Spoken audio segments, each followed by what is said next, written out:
Welcome back to आओ सीखिए आज। आओ सीखिए आज के चैनल में आप सभी का स्वागत है। ये हमारा फ़ोन नंबर है। अगर आप हमारी कोचिंग ज्वाइन करना चाहते हो तो इस नंबर पे कॉल कर सकते हैं। चलिए क्लास शुरू करते हैं। नमस्कार दोस्तों, आओ सीखिए आज के चैनल में आप सभी का स्वागत है। आज हम सीखने वाले हैं स्पेलिंग लिखना। कोई भी स्पेलिंग आप बहुत ही आसान तरीके से लिखना सीख सकते हैं। जैसे कि यहाँ पर आपने देखा कांटेदार। कांटेदार का मतलब क्या होता है? प्रिकवली, प्रिकवली। यानी कि इसको कैसे लिखेंगे? पहले प्री लिखेंगे, फिर क, फिर ली। इसको कैसे लिखते हैं, इसके क्या क्या रूल्स है वो भी बताया जाएगा। बरसाती यानी कि रेनी, तो रेनी। उसके बाद नमकीन यानी कि साल्टी। सा कैसे लिखेंगे? ल कैसे लिखेंगे? टी कैसे लिखेंगे? चिपचिपा, चिपचिपा का मतलब क्या होता है? स्टिकी। तो इसको कैसे लिखेंगे? इसी तरीके से पूरी वीडियो में हम हिंदी मीनिंग भी जानेंगे और स्पेलिंग लिखना भी सीखेंगे। तो चलिए स्टार्ट करते हैं। लेकिन उससे पहले आप चैनल को सब्सक्राइब कर दीजिए ताकि आपको ऐसी और वीडियो मिल सके और हम आपको जल्दी से इंग्लिश लिखना सिखा सकें। चलिए स्टार्ट करते हैं। तो जैसे आपने यहाँ पर देखा, अब जैसे आप देख रहे हैं मिठाई। मिठाई का मतलब क्या होता है? स्वीट। क्या होता है? स्वीट। लेकिन इसको लिखते कैसे हैं? जैसे कि आपने देखा श के लिए एस लिखेंगे। हमेशा शुरू में कभी भी श आता है तो हमेशा एस लिखते हैं।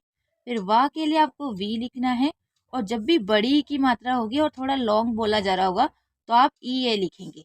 और टा के लिए टी लिखेंगे। तो ये क्या हो गया? स्वीट। बहुत ही ईजी है। उसके बाद तीखा यानी कि टाट, टाट। टाट का मतलब क्या होता है? तीखा। अब इसको कैसे लिखेंगे? पहले टी, उसके बाद ए। आ के डंडे के लिए हमेशा ए लिखा जाता है, ये आपको याद रखना है। और रा के लिए आर लिखते हैं तो आपको आर लिखना है। और टा के लिए फिर से टी। तो देखिए टाट लिखना कितना इजी है, आप खुद से भी बना के लिख सकते हैं। उसके बाद फीका। इस फीके का मतलब क्या होता है? टेस्ट, टेलेस, टेस्ट, टेलेस्ट। इसको कैसे लिखेंगे? पहले टे लिखेंगे तो टे के लिए क्या लिखा जाता है?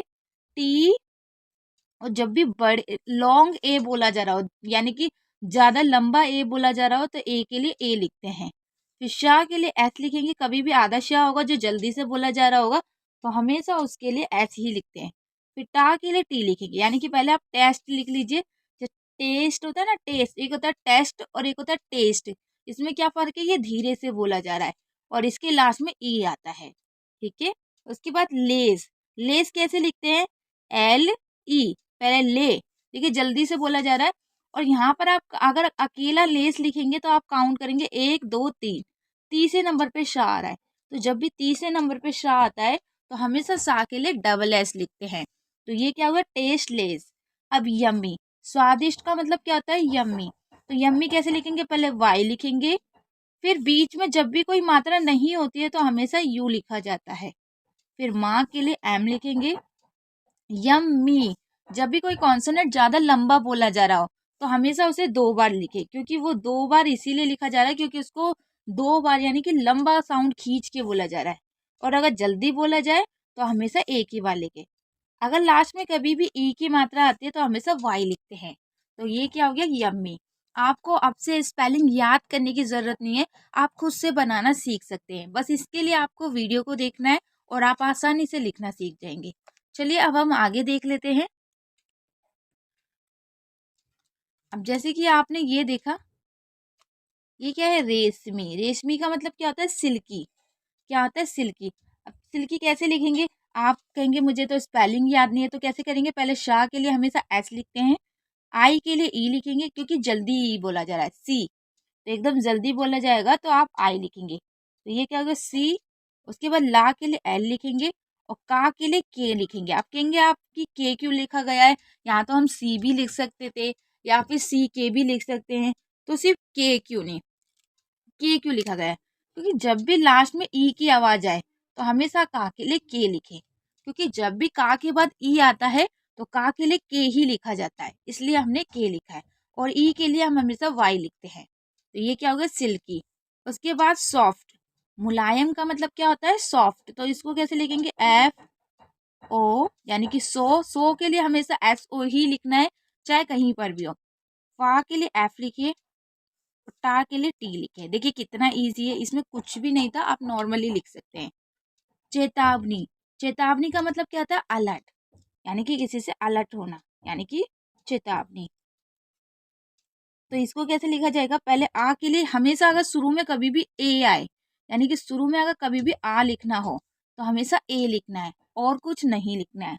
उसके बाद क्या रहा, आ ल, ला के लिए क्या लिखेंगे, एल, एल लिखा। उसके बाद क्या रहा, रा, कभी भी रा अकेला नहीं आता है, आप एल के बाद सिर्फ रा नहीं लिख सकते, हमेशा रा के साथ कुछ ना कुछ लिखना होता है। तो क्या लिखेंगे, ई लिखेंगे, क्योंकि जब भी आर का साउंड आ रहा है या अकेला रा हो तो उसके बीच में ई लिख दीजिए, क्योंकि अगर आप यहाँ पर ए लिखते हैं तो वो आर हो जाएगा, तो आर तो गलत हो जाएगा, तो हम इसलिए ई लिखेंगे और टा के लिए टी लिखेंगे। तो ये क्या हो गया, आलाट। तो देखिए कितना इजी था, आपको बस एक छोटा सा ई का पता होना चाहिए, बाकी आप आसानी से लिख सकते हैं। उसके बाद गोरा, गोरा यानी कि ब्लॉन्ड, तो ब्लॉन्ड कैसे लिखेंगे, पहले बा के लिए बी लिखेंगे, ठीक है। उसके बाद ला के लिए एल लिखेंगे, ओ की मात्रा के लिए ओ लिखेंगे, नॉर्मली आप खुद भी लिख सकते हैं। ना के लिए एन लिखेंगे और डा के लिए डी लिखेंगे, लेकिन लास्ट में ई भी लिखना है। अब आप कहेंगे ई क्यों लिखा जा रहा है, क्योंकि देखिए जब भी ओ का साउंड थोड़ा खींच के बोला जाए, बॉन्ड, जब भी लंबा ओ का साउंड बोला जाए तो लास्ट में ई लिखा जाता है, जब ज्यादा लंबा बोला जाए। अगर जल्दी बोल रहे हैं तो सिर्फ ओ लिखेंगे, और अगर ओ को ज्यादा खींच के बोल रहे हैं तो ई लास्ट में लिखते हैं। उसके बाद आगे जान लेते हैं, देख लेते हैं खूनी, खूनी का मतलब क्या होता है, ब्लडी, ब्लडी यानी कि खूनी। तो आप इसको कैसे लिखेंगे, ब्लडी को पहले बा लिखेंगे, बा के लिए क्या लिखेंगे, बी, उसके बाद क्या लिखेंगे, एल, ल, ब ल, ब्लर है ना, ब्लर।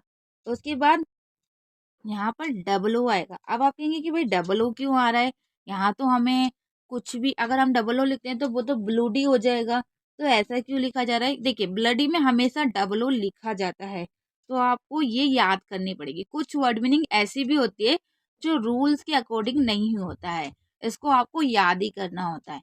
तो ऐसी एक ज्यादा वर्ड मीनिंग नहीं होती, कुछ ही होती है, लेकिन ज्यादातर ऐसी होती है जो नॉर्मली आप लिख सकते हैं, उसके लिए आपको रूल्स पता होना चाहिए, ठीक है। उसके बाद है क्लीन, क्लीन का मतलब क्या आता है, स्वच्छ यानी कि साफ। तो क्लीन कैसे लिखेंगे, का के लिए सी लिखेंगे, कभी भी अगर का शुरू में हो तो हमेशा सी लिखा जाता है, अगर जल्दी से बोला जा रहा हो, ठीक है। उसके बाद ला के लिए एल लिखे जाएगा, और ई की मात्रा के लिए ई ए लिखते हैं, मैंने आपको बताया क्ली, और ना के लिए क्या लिखेंगे, एन, यानी कि क्लीन। उसके बाद क्या है, रंगीन यानी कि कलरफुल। तो कलरफुल कैसे लिखेंगे, चलिए जान लेते हैं। पहले हम लिखेंगे, जिसको हम कलरफुल बोलते हैं उसका साउंड, देखिए जब भी आपको कभी कल लिखना हो या कर लिखना हो तो यहाँ पर क्या हो रहा है, कर का साउंड आ रहा है। वैसे तो इसे आप कार बोल सकते हैं, लेकिन कलर फूल होता है, इसका आ का डंडा नहीं माना जाता, क्योंकि ये ओ का साउंड ये छिपा हुआ होता है, ये इसमें दिखाते नहीं है। तो कलर को जो हम लिखते हैं वो छिपा हुआ होता है, ठीक है। तो मैं यहाँ लिख देती हूँ। तो जब भी कर या कल आएगा तो सी ओ एल कल के लिए, और कर के लिए क्या लिखते हैं, सी ओ आर। तो ये क्या है, कलरफुल। तो इसमें इन्होंने ला नहीं लिखा है तो मैं हल्का सा लिख देती हूँ, ठीक है। कलर, आप आर लिखेंगे, तो कर और कल और आर के लिए ओ आर लिखा जाएगा, और कल के लिए क्या लिखा जाएगा, एल। उसके बाद क्या आएगा, फुल, फुल कैसे लिखेंगे, एफ यू एल। कहीं पर भी अगर आपको फुल लिखना हो तो हमेशा एफ यू एल, और अगर सिंपल खाली फुल लिखना है अकेला तो एफ यू डबल एल लिखेंगे। ये थोड़ा सा आपको कंफ्यूजन लग रहा होगा, इसको मैं समझा देती हूँ कि जब भी कभी आपको कर लिखना हो, इसको हटा देती हूँ, तो कर के लिए क्या लिखेंगे, सी ओ आर, ठीक है। और यदि आपको कल लिखना हो तो सी ओ एल लिखेंगे। अब है ईच, एक होता है इच, ये है ईच, इसमें लॉन्ग साउंड है, तो जब भी लंबी आवाज होती है तो क्या लिखते हैं, ई ए लिखते हैं, ज्यादातर जो बता रही हूँ मैं आपको। और चा के लिए क्या लिख देंगे, सी एच, ईच। ये क्या हो गया, ईच हो गया। तो इसको नोट कर लीजिए। ये आगे और वर्ड मीनिंग को लिखना सीख लेते हैं। जैसे हमें लिखना है ईगर, तो ईगर कैसे लिखेंगे, देखिए पहले ई के लिए मैंने आपको क्या बताया, ई ए लिखते हैं बड़ी ई की मात्रा के लिए, और गा के लिए क्या लिखेंगे, जी, क्योंकि जी गा के सिवा हम और कुछ जी के अलावा कुछ और नहीं लिख सकते। उसके बाद है र। तो जब भी लास्ट में अगर आपको रा दिखता है तो ई आर लिखा जाता है, कभी भी इसे अकेला नहीं लिखते हैं। तो ये क्या हो गया, ईगर हो गया। अब आप कहेंगे यहाँ पर तो ई है, तो क्या हम इसको ईजर पढ़ेंगे? नहीं, आप इसे ईगर ही पढ़ेंगे, क्योंकि भाई ई आर को आर का साउंड पढ़ा जाता है, इसलिए हम इसे गर ही पढ़ेंगे। तो कभी भी अगर आपको गर लिखना हो तो जी आर ही लिखिएगा। उसके बाद है एज। एज का मतलब क्या होता है? किनारा। तो इसको कैसे लिखते हैं? देखिए, एक चीज याद रखिएगा, मैं आपको बता दूं। पहले ए के लिए हमने ई लिखा, क्योंकि एज हम जल्दी वाला बोल रहे हैं। जब जल्दी बोलते हैं तो ई लिखते हैं, धीरे बोलते हैं तो ए लिखते हैं। और जा के लिए हम क्या लिखेंगे? जी ई। लेकिन ये गलत माना जाएगा। अब आप कहेंगे ये गलत क्यों है? क्योंकि देखिए, जब भी दूसरे या अगर हिंदी में दूसरे नंबर पे जा हो तो हमेशा जा से पहले डी जरूर आएगा। अगर हिंदी में दूसरे नंबर पे जा हो तो हमेशा दे, एक दो दो नंबर पे जा है तो जा से पहले क्या आता है? डी जरूर आएगा। हाँ, मैंने ये रूल्स आपको सिखाया अभी कि कहीं पर भी अगर तीसरे नंबर पे जा होता है इंग्लिश के रूल्स में, क्योंकि इंग्लिश में तो देखिए एक दो तीसरे नंबर पे माना जाता है, और हिंदी में दूसरे नंबर पे, तो वहां पर हमेशा डी जरूर आता है, लेकिन ये डी साइलेंट होता है।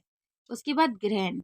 ग्रैंड का मतलब क्या? एक एज एक और भी होता है जिसमें ए जी ई लिखा जाता है, तो ये वाला अलग होता है, इसको आप याद रखिएगा। और ये वाला अलग है, इसका मतलब किनारा है, इसका मतलब उम्र होता है। उसके बाद है इकील। इकील प्लस ग्रैंड, इसका मतलब क्या होता है? ग्रैंड। तो इसको कैसे लिखेंगे? चलिए लिख लेते हैं। अब आप लोग भी इसे लिखिए। पहले ई के लिए क्या लिखेंगे? ई लिखेंगे। अब आप कहेंगे आई क्यों नहीं लिखा ई के लिए? क्योंकि देखिए, अगर धीरे से ई बोला जाता है तो ई लिखते हैं, शुरू में बात कर रही हूँ, बीच में नहीं। और अगर हम जल्दी बोलेंगे तो क्या लिखेंगे? आई लिखेंगे। तो यहाँ पर अगर कभी भी शुरू में धीरे से ई बोला जा रहा है तो ई के लिए ई ही लिखा जाता है। और का के लिए क्या लिखेंगे? सी लिखेंगे। ला के लिए एल आई। टिकली प्लस तो पी एस ई। लास्ट में अगर कभी भी आपको शाह लिखना होगा तो आप एस ई लिखिए। वैसे सी ई भी लिखा जाता है, लेकिन जब हम किसी चीज का नाम बोलते हैं तो एस ई लिखा जाता है, यानी कि नाउन के लिए। इसको डिटेल में किसी और दिन बताऊंगी। मूर्ति। मूर्ति का मतलब क्या होता है? एफ ई जी। एफ ई जी। एफ ई जी यानी कि मूर्ति। तो इसको इंग्लिश में कैसे लिखते हैं? पहले ए के लिए ई लिखेंगे, उसके बाद क्या है? फी। तो फी हमेशा याद रखिएगा, जब भी दूसरे नंबर पे या फिर तीसरे नंबर पे अगर एफ होता है तो एफ को डबल लिखा जाता है। तो इफी जी। और जी के लिए क्या लिखेंगे? जी वाई। क्योंकि याद रखिएगा, जब भी आपको लास्ट में जी लिखना हो तो हमेशा जी वाई लिखा जाता है। ठीक है, तो समझ में आया? उसके बाद इलेक्ट्रिक। इलेक्ट्रिक यानी कि लचीला। इलेक्ट्रिक, सॉरी, इलेक्ट्रिक होगा क्योंकि ये एस भी है, तो इलेक्ट्रिक। इलेक्ट्रिक यानी कि लचीला। तो इसका मतलब क्या होता है? जैसे मैंने बताया, का मतलब क्या है? लचीला। तो इसको लिखेंगे कैसे? चलिए लिख के देख लेते हैं। पहले तो हम ई के लिए शुरू में ई लिखेंगे, उसके बाद ला के लिए एल लिखेंगे, और ए की मात्रा के लिए ई लिखेंगे, क्योंकि इले जल्दी बोला जा रहा है, इले। उसके बाद का के लिए क्या लिखा जाएगा? अब आप बताइए यहाँ पर का के लिए हमें क्या लिखना है?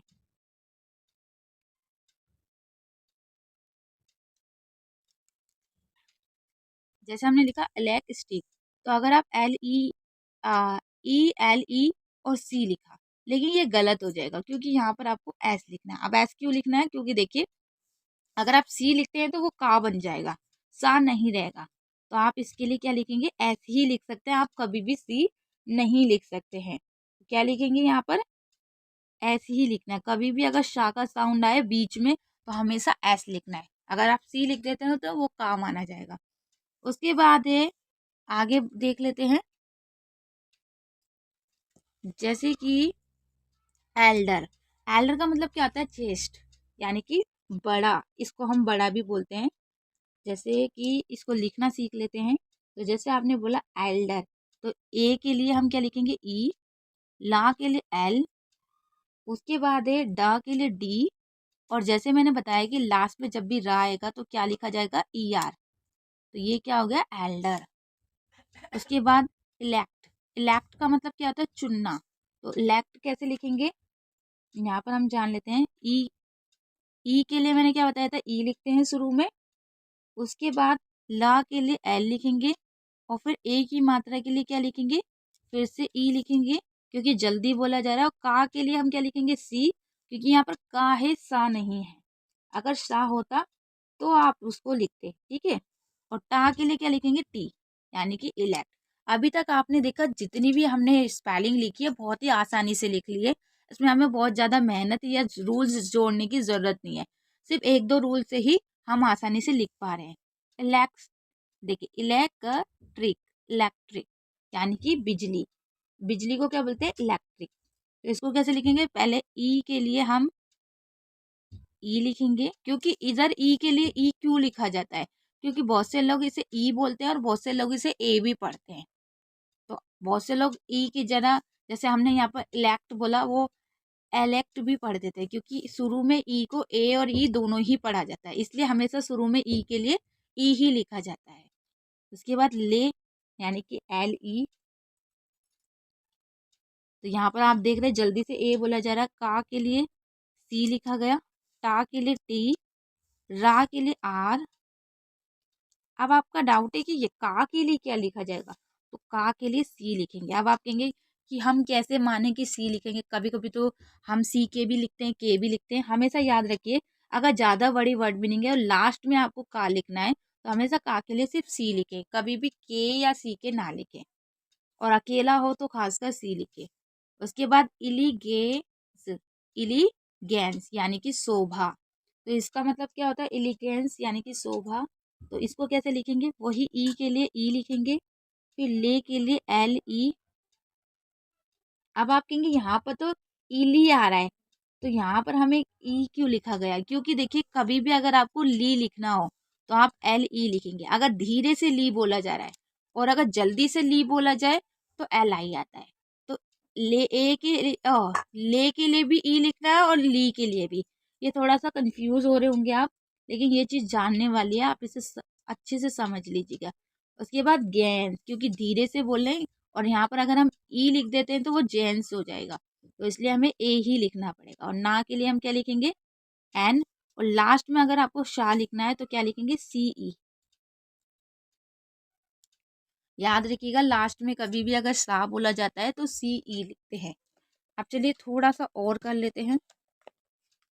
उसके बाद है एलिजिबल, एलिजिबल यानी कि योग्य। कहते हैं ना, ये आपके लिए एलिजिबल है, यानी कि ये आपके लिए योग्य है।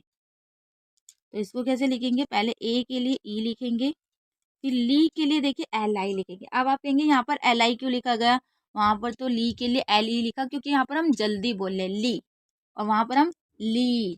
तो जहाँ जल्दी बोलेंगे वहाँ आई, और जहाँ धीरे बोलेंगे वहां पर क्या लिखेंगे, ई लिखेंगे। उसके बाद जी भी जल्दी बोला जा रहा है, और वैसे भी अगर आपको कभी भी बीच में जी लिखना हो तो जी आई लिखिएगा, ठीक है। उसके बाद क्या है, बल।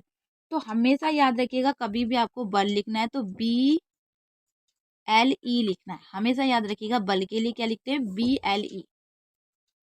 उसके बाद है एलिमिनेट, एलिमिनेट यानी कि छांटना। तो इसको कैसे लिखेंगे, वही ए के लिए क्या लिखेंगे, ई लिखेंगे। उसके बाद ली। अब यहाँ पर ली को ध्यान से पहचानिए कि आप इसमें जल्दी बोल रहे हैं या धीरे। तो हम यहाँ पर जल्दी बोल रहे हैं एली, तो आप क्या लिखेंगे, आई लिखेंगे। उसके बाद मी में जल्दी ई आ रहा है तो आई लिखेंगे। उसके बाद नेट, नेट देखिए कितना धीरे से बोला जा रहा है, नेट, नेट ऐसे नहीं बोलने, कैसे बोल रहे हैं, नेट। तो एन ई टी ई। जब ज़्यादा लॉन्ग बोला जाए तो लास्ट में ई लिखा जाता है। उसके बाद इनेबल यानी कि अयोग्य, इनेबल यानी कि अयोग्य। तो ई के लिए क्या लिखते हैं, ई लिखा। उसके बाद ने के लिए इने, तो जल्दी बोल रहे हैं तो फिर क्या आएगा, ए की मात्रा के लिए ई आएगा। उसके बाद क्या आएगा, बल। तो बल के लिए क्या बताया मैंने आपको, बी एल ई लिखना है, सिंपल। उसके बाद है एनेमी, इसे इनेमी भी बोलते हैं, एनेमी भी। मैंने बोला ना कि शुरू में अगर ए होगा तो उसको हम ई भी पढ़ देते हैं, क्योंकि क्यों पढ़ते हैं ई, क्योंकि उसके शुरू में ई होता है, इसीलिए हम ए के लिए हमेशा ई ही लिखते हैं। क्योंकि लोग गलत पढ़ने के चक्कर में हम ई के वजह से ए और ई पढ़ते हैं, तो आप हमेशा ई ही लिखे। उसके बाद ने, अब ये क्या है, इनेमी, तो इनेमी यानी कि ई की मात्रा है, तो यहाँ पर क्या लिखेंगे, ई लिखेंगे। अब क्यों ई आ रहा है, क्योंकि यहाँ पर शुरू में भी ई है, तो उसमें हम ई लिखेंगे, क्योंकि इसे इनेमी बोल रहे हैं लेकिन इनेमी भी बोला जाता है, तो आप इसे ऐसे ही लिखें। तो पहले आप आज के लिए इतना काफ़ी है, थोड़े से डाउट होंगे, आप मुझे बताइएगा कि किस में आपको समझ में नहीं आया, कौन सी वर्ड मीनिंग थी जो आपको समझ में अब भी नहीं आई है, तो मैं उसको इसके पार्ट 2 में दोबारा से समझाऊंगी। और हाँ, कमेंट में बताइएगा कि वीडियो कैसी लगी। Okay bye, good night.